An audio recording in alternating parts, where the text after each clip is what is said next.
আৰম্ভ কৰিবলৈ মই মঞ্চলৈ আৰম্ভণিতেই মঞ্চলৈ আমন্ত্ৰণ জনাইছোঁ আমাৰ যোগেশ গোহাঁই উচ্চ মাধ্যমিক বিদ্যালয়ৰ ছাত্ৰ ছাত্ৰীসকলক তেখেতসকলে পৰিৱেশন কৰিব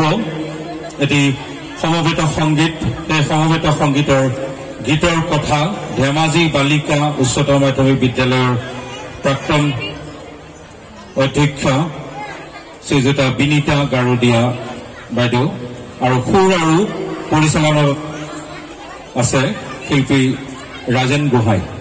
মই সমূহ শিল্পীকেই মঞ্চলৈ আমন্ত্ৰণ জনাইছোঁ আৰু পৰৱৰ্তী অনুষ্ঠান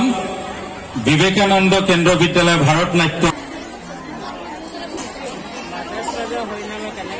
আমাৰ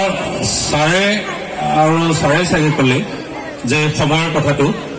আমাৰ কিন্তু এই যে গ্ৰন্থমেলা আমি আয়োজন কৰিছোঁ গুৱাহাটীত আমাৰ গুৱাহাটী গ্ৰন্থমেলা ৩৫ বছৰ হ'ল আৰু উত্তৰ পূব গ্ৰন্থমেলা ২২ বছৰ হৈছে আমি তাত সময় ৫ বজাত অনুষ্ঠান মানে ৫ বজাতেই হ'ব লাগিব ৫ বাজি ১ মিনিটত নহয় ইয়াত আমাৰ মাধ্যমিক বিদ্যালয়ৰ ছাত্ৰ ছাত্ৰীসকলে